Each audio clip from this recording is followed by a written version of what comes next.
శ్యామన్న గారు ఈ గ్రూపులలో వాట్సాప్లలో చెప్తే ఎవరు వినరు. ఎందుకంటే ఎవరు ఇష్టారాజ్యం వాళ్ళు చేస్తున్నారు. ఒక మహాసభ లేదు, ఒక బైలా లేదు, ఒక చట్టం లేదు, ఒక కోర్టు లేదు, ఒక కోర్టు విలువ లేదు. మరి ఈ విధంగా ఎలక్షన్లు పెట్టినామన్నారు, షీల్డ్ కవర్లో ఇచ్చినామన్నారు, కోర్టులో ఉన్నది. మరి పాత బాడీ పోతేనే కదా ఎలక్షన్ పెట్టేది. మరి పాత బాడీ పోయినప్పుడు మరి అధ్యక్షులు ఎట్లయితారు? మాజీ అధ్యక్షులు అవుతారు కదా. మహాసభ పేరెట్లా పేరుకుంటారు? ఇది కోర్టు ధిక్కారం కింద కేసేయన్నా నువ్వు. కేసు అయ్యి, లేకుంటే ముట్టడి చేయి, లేకుంటే ధర్నా పెట్టు, పికెటింగ్ పెట్టు, ఓ పెద్ద అది చేయి. ఇట్లా వాట్సాప్లలో ఫేస్బుక్లో ఎన్ని రోజులు పెట్టుకుంటూ పోతారు. మేమేమో కోర్టు తీర్పు వచ్చే వరకు ఆగాలని చెప్పి మేము ఆగుతున్నాము. కార్యక్రమాలు యథావిధిగా అవుతున్నాయి. ఇది చూస్తూ కూర్చుంటే అది ఎవరికైనా ఇబ్బంది అన్న. మాజీ అధ్యక్షులు లెక్క ఏదైనా సొంత ప్రోగ్రాం పెట్టుకోమని చెప్పు. మహాసభ ఎట్లా వాడుకుంటారు? కోర్టు ధిక్కారం కింద కేసు అయ్యి ఇప్పుడు ఇది. ఉప్పల శారద గారు కూడా ఎంతో విజ్ఞత గలవారు, మరి మంచి నాయకురాలు. ఆమె కాంగ్రెస్లో కూడా మంచి నాయకురాలు, బీజేపీలో కూడా మంచి నాయకురాలు. రేపు చట్టసభలలో కూడా పోతుంది. ఆమెను కూడా అందరం మనం గౌరవించాలి. ఆమె తోటి మహిళలను కూడా గౌరవించకుండా మహిళా దినోత్సవం నాడు వైశ్య కార్పొరేషన్ చైర్పర్సన్ పిలవకపోవడం అనేది శోచనీయం. ఇది ఏమన్నా వ్యక్తిగత ద్వేషాలు ఉండని, ఎన్ని కొట్లాటలు కానీ. ఇప్పుడు పెద్ద మనుషులు మనం ఎక్కడ కనబడ్డా కూడా నమస్తే పెడుతూ చేతులు చేసి కలుపుకుంటాం, ప్రోగ్రాంలో కలుసుకుంటాం. కానీ ఇది మనకు శత్రుత్వం కాదు.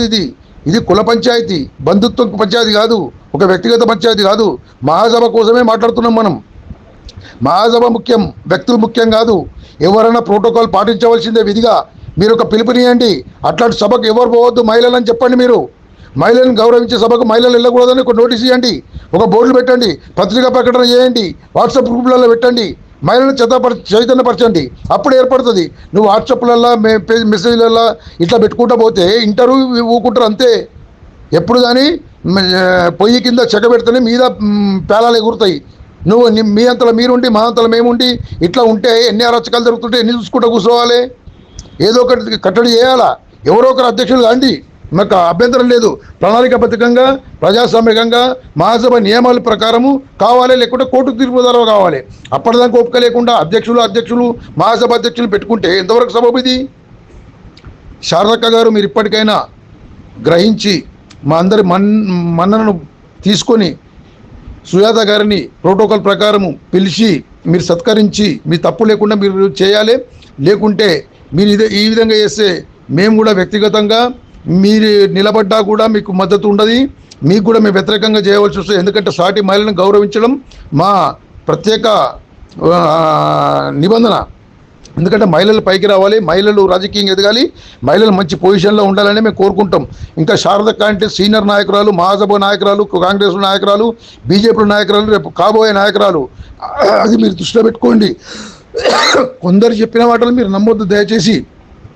ఆంధ్రలో పుట్టి, ఆంధ్రలో పెరిగి, తెలంగాణలో పెత్తనం చేసి స్టేజీల మీద కూర్చుంటే, తెలంగాణలో పుట్టి తెలంగాణలో ఉండి మా వైశ్య కార్పొరేషన్ చైర్మన్ అయితే ఆమెకు మీరు విలువేయరు.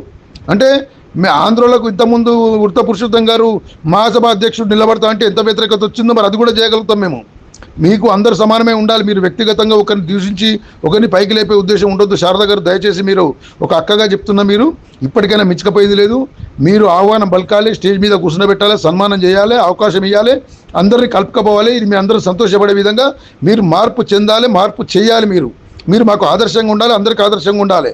జై హింద్, జై వాసవి మాత, ముగుళ్ళపల్లి ఉపేందర్ గుప్తా.